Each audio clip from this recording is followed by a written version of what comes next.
Com o dólar desabando no mundo e os juros americanos disparando, seriam sinais da perda de confiança na moeda americana? Seria esse o início do fim do status de moeda de reserva para o dólar? Pois eu recebi várias perguntas nesse sentido, então é importante colocarmos em perspectiva o que está acontecendo e entender esses movimentos recentes. E como a situação é sempre muito fluida no campo das notícias e da guerra tarifária, também vale a pena a gente atualizar com as últimas notícias até o momento que estou gravando este vídeo, manhã de sexta-feira, 11 de abril, porque a última retaliação foi da China, que anunciou tarifas de 125%. Então o placar nesse momento está 145% tarifas impostas pelos Estados Unidos e 125% impostas pela China. Então esse é o cenário, o placar agora da guerra. E a China já avisou que não deve retaliar mais, mesmo que os Estados Unidos anunciem uma nova escalada de tarifas. O ministro de Finanças da China até qualificou essa guerra como uma piada, e nesse nível de tarifas os produtos americanos já não têm mais mercado na China, então nem tem sentido seguir retaliando. Então esse é a última atualização sobre a retórica e as tarifas até este momento. Mas a verdade é que os últimos dias e semanas, vários movimentos importantes e até históricos nos mercados. Além da volatilidade das ações, que é talvez um dos grandes movimentos, e realmente nessa semana, desde o dia 2 de abril, quando houve o tarifaço, cada dia parece seguir uma tendência diferente, sobe bastante, cai bastante, vemos uma queda histórica na quarta, depois seguida de uma alta histórica após a pausa, o anúncio da pausa das tarifas. E quando a gente olha aqui para as ações, realmente hoje de manhã estavam subindo, voltaram a cair, volta a subir, reverte, enfim, é um cenário de muita volatilidade. Mas o que mais está chamando a atenção é o movimento nas moedas principais, menos emergentes. Já comentei sobre elas em vídeos passados, que as emergentes ainda estão sofrendo, mas o dólar em relação ao euro, a libra esterlina, ao iene japonês, ao franco suíço, as principais moedas de reserva que fazem parte do Dollar Index, é impressionante como todas estão se fortalecendo em relação ao dólar. Nesta manhã, o Dollar Index chegou a cruzar a linha de 100, então abaixo de 100, estava sendo cotado a 99, o Dollar Index, é um sinal de fraqueza da moeda americana. E aí na parte dos juros, juro americano de 10 anos, o Treasury 10-year, que voltou a ultrapassar ali a barreira de 4,5%, chegou em 4,7%. E esse que é um termômetro importante para o secretário do Tesouro americano, que inclusive usou esta variável aqui macro como sendo um indicativo de que as coisas estavam funcionando, que o mercado estava ok, e para ele é importante, sem dúvida, que caiam os juros americanos. Mas o movimento dos últimos dias é o exato oposto. Os juros voltaram a disparar e muito. Apenas aqui, então, o Tesouro Americano de 10 anos subindo hoje 3%, chegou a cruzar 4,58%. O de 30 anos americano, deixa eu também colocar aqui na tela, porque é importante, novamente subindo forte, testando aqui o nível de 5%. E é algo que não se vê normalmente num cenário em que os juros sobem, isso atrai mais investimento para o dólar, porque está aumentando o carrego, o carry trade, então tenderia a atrair capital, o que fortaleceria a moeda americana. Mas o movimento que vemos agora seria um movimento até de desova do dólar, em que estrangeiros estão vendendo não apenas a moeda americana, mas também os títulos do Tesouro Americano, a dívida pública. Por isso a gente vê os juros disparando. O preço do título cai, o juro está disparando. E a gente pode ver aqui também o Treasury Inflation Protected Securities, que é o título atrelado à inflação, que também nesta manhã ultrapassou aqui a marca de 2,8%. Essa é a taxa de juro real e que é o maior nível desde 2001, ou início de 2002, aliás. É mais de 20 anos. Algo está acontecendo, sim, com os juros americanos, com todo esse cenário, porque é muita volatilidade, não apenas nas ações, mas também aqui com os títulos de dívida pública. E aproveitando que estamos falando de juros, um movimento também no JGB, juro do Tesouro do governo japonês, de 30 anos, que também disparou aqui para 2,7%. Esse é um movimento sempre importante, vou colocar aqui também da mesma forma, é o maior patamar em possivelmente 20 anos, no caso do juro do Tesouro japonês. Enquanto isso, Tesouro da Alemanha, que está caindo hoje para 2,5%, deixa eu voltar aqui no gráfico de um ano, ó. Tesouro Alemanha, o German Bunds caindo bastante. Enfim, estamos vendo aqui o euro se fortalecendo muito em relação ao dólar e juro americano disparando e dólar caindo no mundo em relação às moedas fortes. Além dos juros, importante movimento do ouro disparando, chegou a tocar mais de 3.244 dólares no dia de hoje, então um sinal de busca por segurança e falta de confiança nas moedas em todo o resto.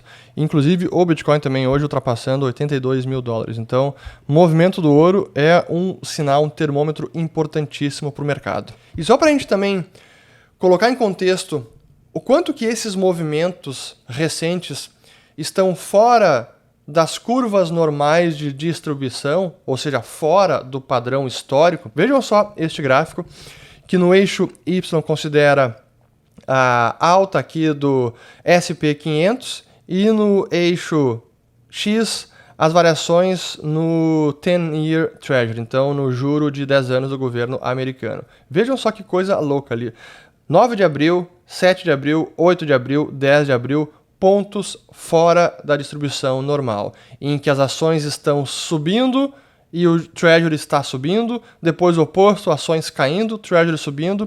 São comportamentos nada usuais e claro que isso confunde muita gente sobre a real situação agora do mercado. Então, difícil tirar conclusões precipitadas, e aí eu começo a responder a pergunta inicial do vídeo. Isso tudo seria um sinal de perda de confiança da moeda americana? Em parte pode ser que sim, mas em parte é justamente o movimento que o Stephen Miron, assessor econômico do Trump, e o secretário do Tesouro, Scott Bessent, é um movimento que eles gostariam de ver, porque por trás de todo este grande plano econômico, a ideia do Acordo de Mar-a-Lago, significa desvalorizar o dólar ou fortalecer as demais moedas em relação ao dólar. É o que está acontecendo aqui, mas porém está acontecendo à custa do juro americano que está subindo, o que machuca o refinanciamento da dívida, ou compromete o refinanciamento da dívida americana. Então, por um lado, o dólar caindo é positivo para o plano econômico do Trump,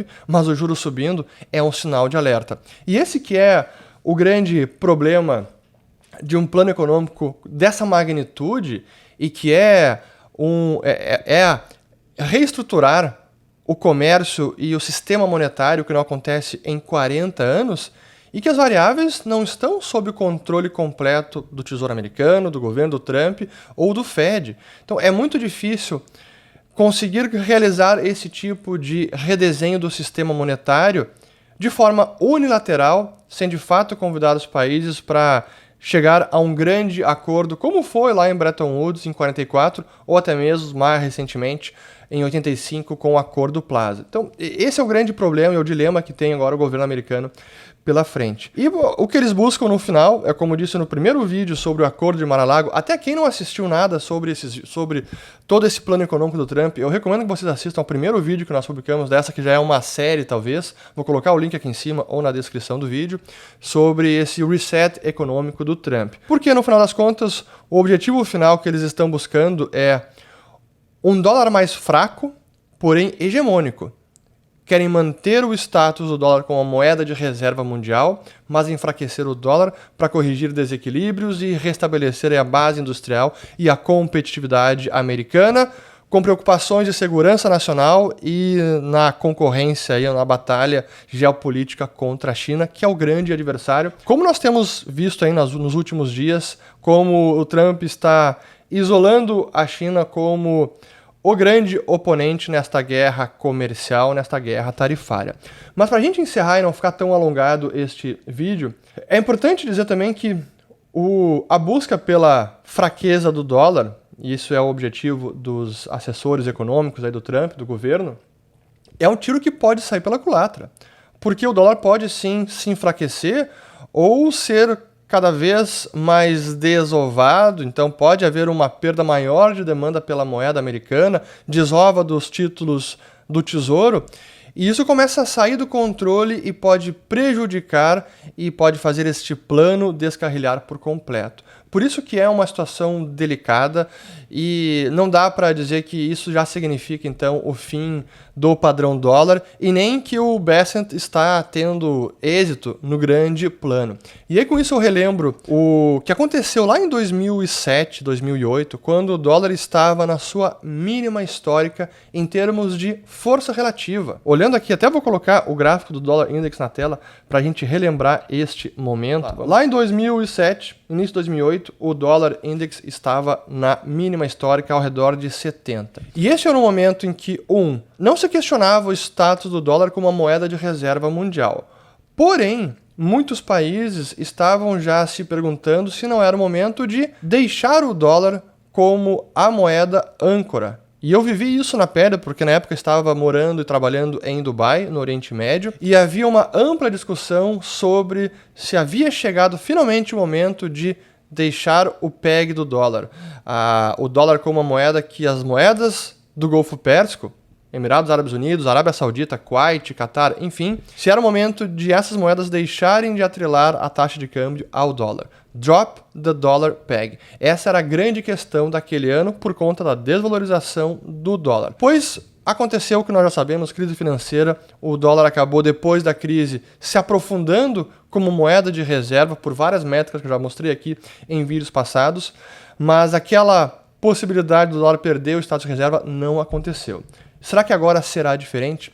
É cedo para dizer, mas é uma busca por mudar a ordem econômica, a ordem monetária, e as variáveis não estão todas sob controle do governo americano, nem de ninguém. Por isso que sim, é um momento ainda delicado e precisamos aguardar aí os próximas semanas e próximos meses para entendermos para onde vai a ordem monetária e o sistema econômico global. Espero ter gostado desse vídeo, compartilhem, se inscrevam no canal, ativem o sininho. Quem não faz parte do Follow the Money, siga o Dinheiro, nosso aplicativo definitivo com o melhor conteúdo de finanças, investimentos em mercados e economia. Link na descrição do vídeo e código QR também aqui na tela. Agora sim, fico por aqui e até o próximo vídeo.